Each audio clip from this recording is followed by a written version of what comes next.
मेरठ के भामाशाह पार्क में चल रही जगत गुरु रामभद्राचार्य की राम कथा के 7वें दिन रविवार को उन्होंने भारतीय संस्कृति की गहराई, महिलाओं के सम्मान, बच्चों के संस्कार और सामाजिक मूल्यों पर आधारित एक अत्यंत प्रेरणादायक प्रवचन दिया।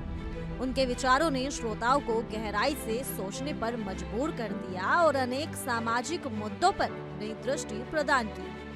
रामभद्राचार्य ने अपने प्रवचन की शुरुआत भारतीय संस्कृति की महत्ता और उसके वैज्ञानिक आधार को समझाते हुए की। उन्होंने कहा कि हमारी संस्कृति हजारों वर्षों पुरानी है और इसकी जड़ें इतनी गहरी और मजबूत हैं कि यदि व्यक्ति से सही तरीके से पढ़े, समझे और आत्मसात करे तो समाज में व्याप्त अनेक विवाद और भ्रांतियां समाप्त हो जाएंगी।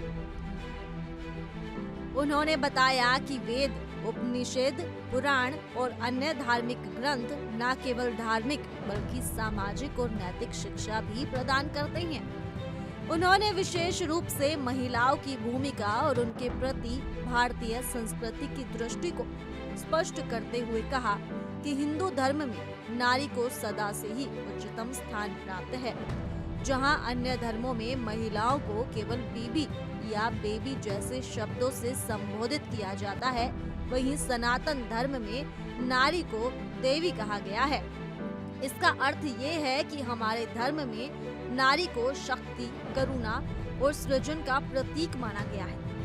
उन्होंने समाज से अपील की कि बेटों को महाराणा प्रताप, छत्रपति शिवाजी और भगवान राम जैसे आदर्शों का अनुकरण करना चाहिए। वहीं बेटियों को रानी लक्ष्मीबाई और सीता माता जैसे महान चरित्रों से प्रेरणा लेनी चाहिए। उनके अनुसार यदि हर परिवार अपने बच्चे को सच्चे संस्कारों से सींचे तो समाज की पूरी तस्वीर ही बदल सकती है। जातिवाद के विषय में उन्होंने ये स्पष्ट किया कि वैदिक काल में जातियां थी, लेकिन उनमें भेदभाव नहीं था। जातियों का निर्माण कार्य आधारित विभाजन के रूप में हुआ था, लेकिन समय के साथ जब इसे जन्म आधारित बना दिया गया, तभी से सामाजिक विषमता और भेदभाव की शुरुआत हुई। उन्होंने कहा कि ये हिंदू धर्म की मूल भावना के खिलाफ है, क्योंकि हमारे धर्म में सर्वे भवन्तु सुखीन की अवधारणा है, जो सभी को समान दृष्टि से देखने की प्रेरणा देती है। महिलाओं को अधिकार देने की बात करते हुए उन्होंने वर्तमान आरक्षण व्यवस्था पर भी टिप्पणी की। उन्होंने कहा कि ये कहना कि महिलाओं को 33% आरक्षण दिया गया है, गर्व की बात नहीं है, बल्कि असल में पुरुषों को 33% और महिलाओं को 67% आरक्षण मिलना चाहिए, क्योंकि महिलाएं समाज की रीढ़ होती हैं और उनके बिना समाज का कोई भी विकास संभव नहीं है। उन्होंने मनुस्मृति का उदाहरण देते हुए बताया कि इसमें माता को पिता से भी उच्च स्थान दिया गया है, जो ये दर्शाता है कि हमारे धर्म में माता का स्थान सर्वोपरि माना गया है। इस्लामी परंपराओं पर अपनी राय रखते हुए उन्होंने कहा कि इन परंपराओं में महिलाओं की स्थिति बहुत ही चिंताजनक रही है। उन्होंने उदाहरण देते हुए कहा कि एक महिला से 20-25 बच्चे पैदा करना और फिर बुढ़ापे में 3 तलाक देकर उसे अकेला छोड़ देना, ये किसी भी सभ्य समाज या धर्म की मान्यता नहीं हो सकती। भारतीय संस्कृति में संतुलित और मर्यादित जीवन जीने पर बल दिया गया है।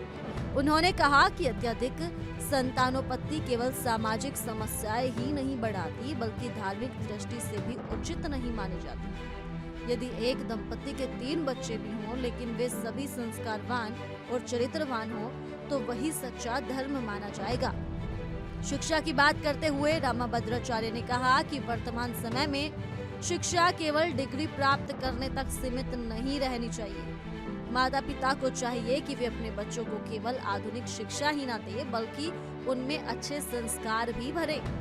उन्होंने विशेष रूप से इस बात पर बल दिया कि बच्चों को ऐसे विद्यालयों में पढ़ाया जाए जहां उन्हें भारतीय संस्कृति, नैतिक मूल्यों और धार्मिक आदर्शों की शिक्षा मिले।